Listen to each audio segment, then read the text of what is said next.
It is indeed an honor for me to address the ministerial meeting of the Coordinating Bureau of the Non-Aligned Movement held in the city of Caracas.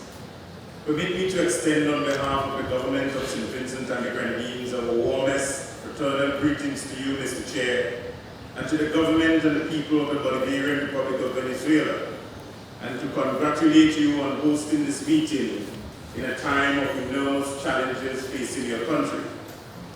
I wish also to echo the sentiments expressed by speakers before me regarding the excellent arrangements made by your government for hosting this meeting and for the warm hospitality extended to me and my delegation in this land of Bolivar and Chavez.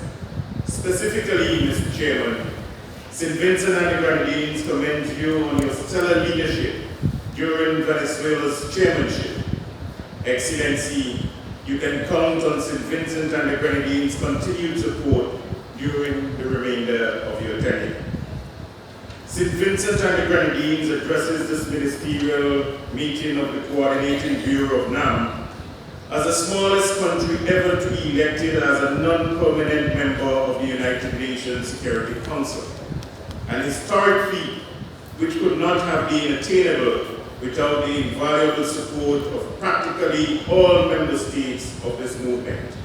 For this, we remain eternally grateful to all those 185 states who repose their confidence in us, and we unreservedly pledge to undertake those responsibilities within the Security Council with humility and with heightened sense of purpose and determination.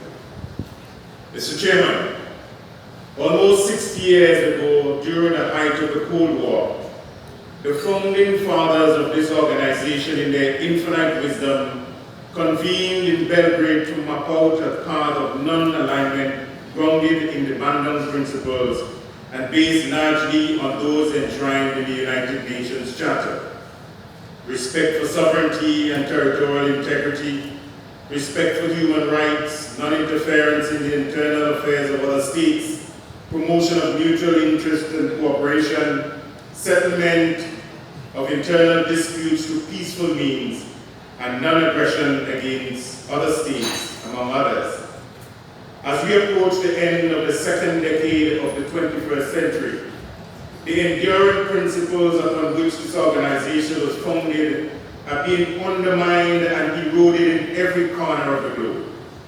Never before in the history of the non-aligned movement have the sovereignty and independence of so many of its member states been threatened by the forces which appear to hold little regard for international law and brazenly ignore the principles of the United Nations Charter which govern relations between states. These worrying trends, Mr. Chair, have never been more starkly evident than in the host country, Venezuela, where the blatant attempts at usurping the power of the legitimate and constitutionally elected president and government of Venezuela, regrettably with the acquiescence of a number of non-member states, borders on highway banditry. Mr. Chair, St. Vincent and the Grenadines therefore reiterates its support for the process of dialogue in Venezuela. We reaffirm our commitment to democracy, respect for human rights and the rights of Venezuelans to determine their future without coercion, political and economic blackmail, and threats of aggression from other countries.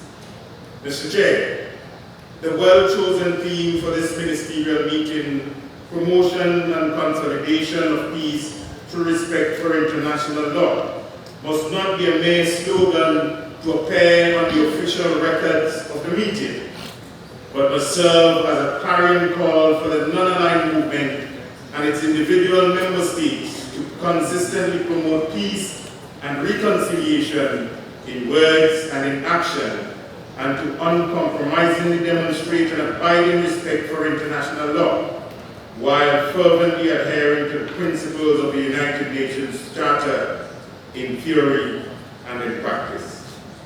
Mr. President, Mr. Chairman, the meeting arrives at a time when the international rule-based order is under siege. International law is being manipulated and compromised.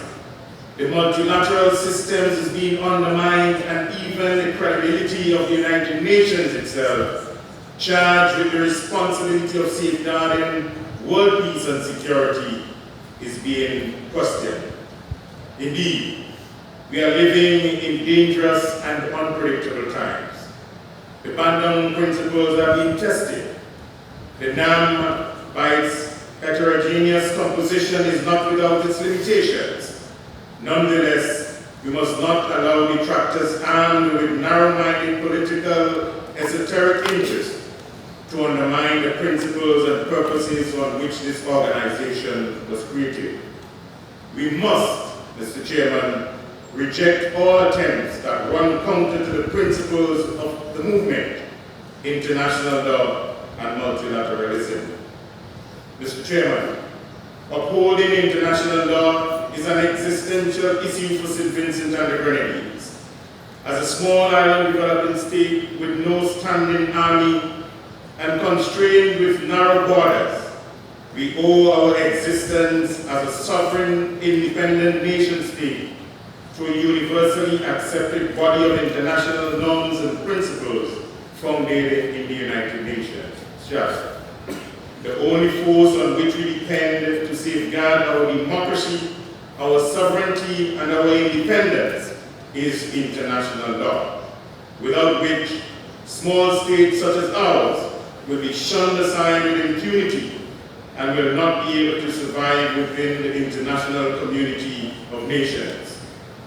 How can we then advocate for peace and stability and conduct our relations with other states if not within the context of international law? Accordingly, St. Vincent and the Grenadines' solemn duty to uphold these principles and guarantee that they are applied and adhered to in the international community as universal fundamental truths to which we must all vigorously abide. Every and any violation of international law is an indirect assault on our own survival. This principle is immutable, and no amount of heavy-handed caution or ham-fisted inducements will cause us to abandon our overarching existential interest in pursuit of short-term appeasement. Mr. Chairman, too many of our member states are embroiled in internal conflicts and strife. Too many are ravaged by the scourge of terrorism. Scarce resources to aid in the socio-economic development have had to be diverted into war, where tens of thousands of lives are lost and millions displaced from their homes. It is no secret that many of these conflicts are externally induced, with the flag of democracy being loosely bandied about as a result of intervention, while in reality, geopolitical and strategic interests are being projected and advanced to